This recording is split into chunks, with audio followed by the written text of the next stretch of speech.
So when thinking about structuring a resistance routine, Mm-hmm. a good general guidelines are going to be think of about 6 exercises that cover our big major muscle groups, and I'll go over some great ones for you. But about 6 exercises. We're going to want to perform 2 to 3 sets of somewhere between 10 and 15 repetitions. Again, just a general guideline, good for building muscular endurance. So, what exercises should you include? We want to make sure that we include our major muscle groups, so our major movers, um, big lower body exercises, big upper body exercises. I'll show you. Mm-hmm. Now, when it comes to particular ailments, so if I've got lower back pain or if I'm working on my posture, if I have previous knee pain, there may be some movements that are going to be helpful in strengthening and stabilizing the areas around. So I'm Mm-hmm. going to show you a few good, big uh, exercises that Mm-hmm. are great to incorporate into just about any program. Mm-hmm. Okay. Okay, great. All right. Thank So you. Mm-hmm. my first one is going to be a low row. Mm-hmm. A low row, I'm about to demonstrate it for you on a cable machine, but you can do this with resistance bands. You Mm-hmm. can do it with free weights. You can do it with whatever you have access to. Mm-hmm. Now, this one is a seated low row. Mm-hmm. And so you would take a seat. If you've got a cable machine, you'll grab those cable handles right at Mm-hmm. about shoulder width, palms face each other, Mm-hmm. elbows stay tight to the body, and you'll bring your hands to about the bottom of your rib cage. Mm-hmm.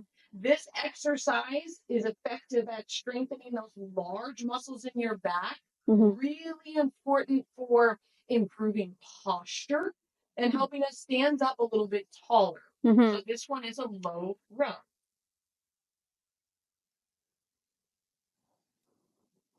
How long should we do?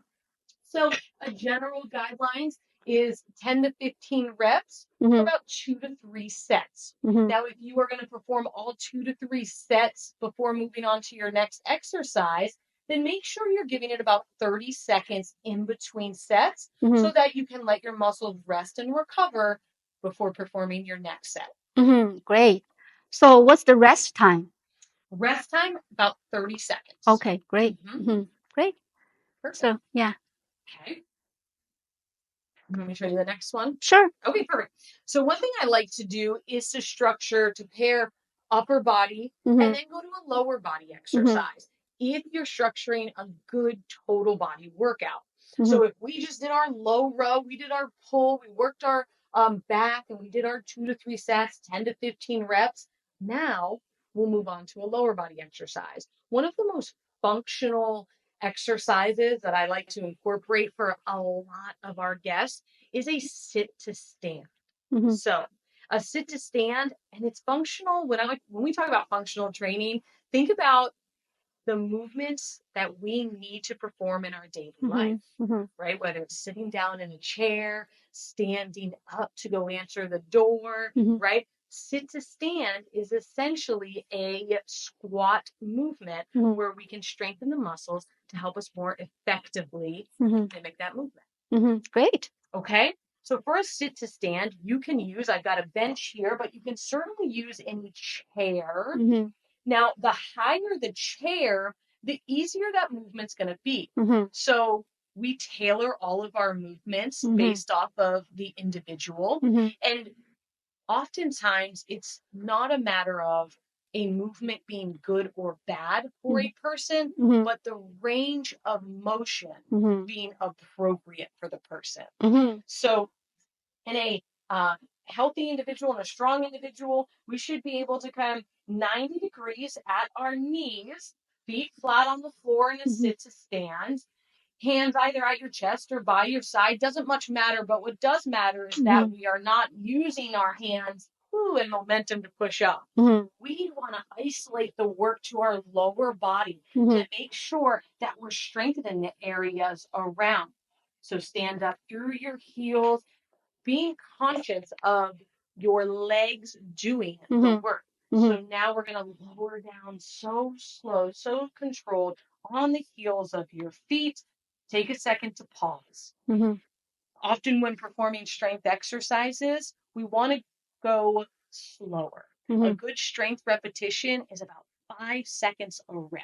Mm-hmm. That ensures that we're putting adequate time under tension for our muscles. So slow and steady wins the race. Standing up through our heels, Mm-hmm. you could wiggle your toes off of the Mhm. ground Mhm. as you stand up. That's a nice even weight distribution. Heels are hip width apart, weights back, your chest stays up, and you lower down as slow and controlled as possible, trying to remove momentum and swinging out of it as much as possible. Mm-hmm. A nice way to progress this would be to add a weighted modality, making that even more challenging. But again, it's really about meeting every guest where they're at. Mm-hmm. And so a good starting point is probably at a little bit of a higher chair so that your range of motion Mm-hmm.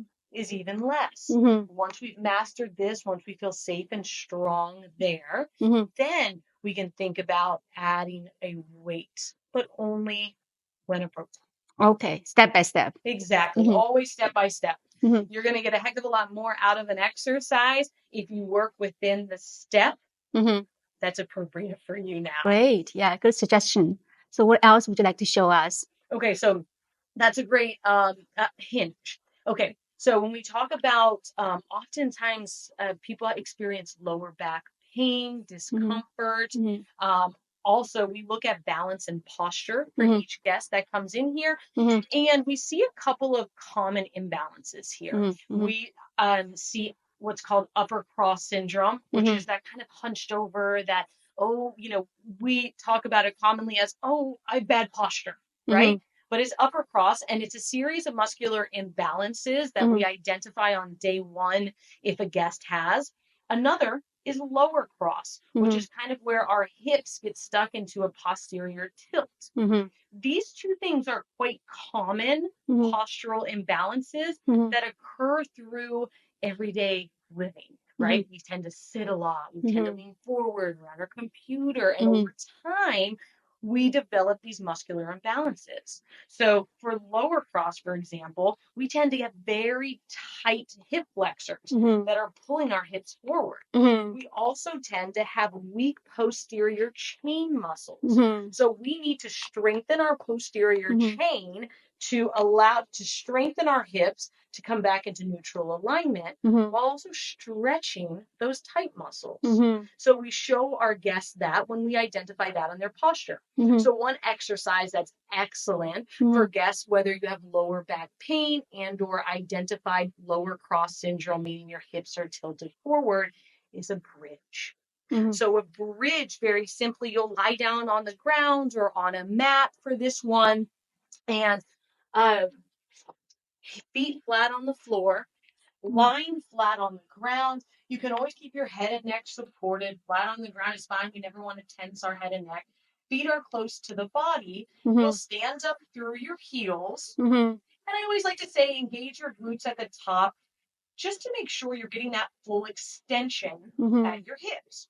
So what we're focusing on here is mostly our glute max, which is the largest muscle in our glutes. And we're also engaging slightly our hamstrings as well, which is a muscle on the backside of your legs. So this one's excellent at strengthening the posterior muscles that we need to strengthen to help keep some of that pressure and strain off of your lower back.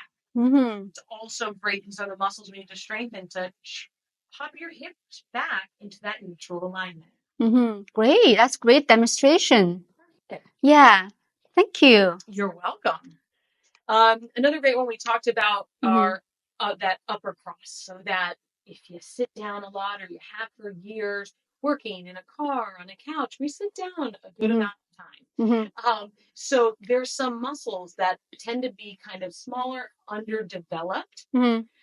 So I'll show you one that's excellent for shoulder rehabilitation or injury prevention of your shoulder.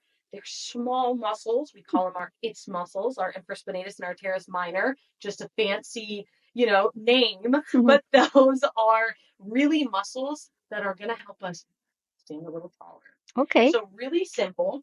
You're going to use a light weight because these are small muscles. Mm-hmm. And so, again, I'm going to do this one with a cable machine, but you can certainly do it with a resistance band Mm-hmm. as well. You are going to pin your elbow against your side. So I would say glue it against your side. Don't let it move.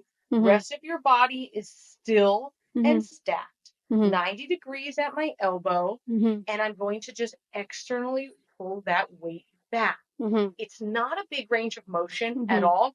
Common mistake here is that we over rotate. We tend to think more is more. Mm-hmm. Here, I want you to isolate the work to those tiny it muscles. And so working safely within your range of motion is important to identify.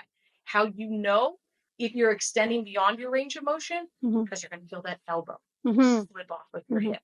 So glue your elbow to your side, keep 90 degrees, and work within your range of motion for external rotation. Where you should feel this one is right back here. Again, small muscles, light weights, 10 reps is perfect for this. Great. Okay. Thank you so much for your time.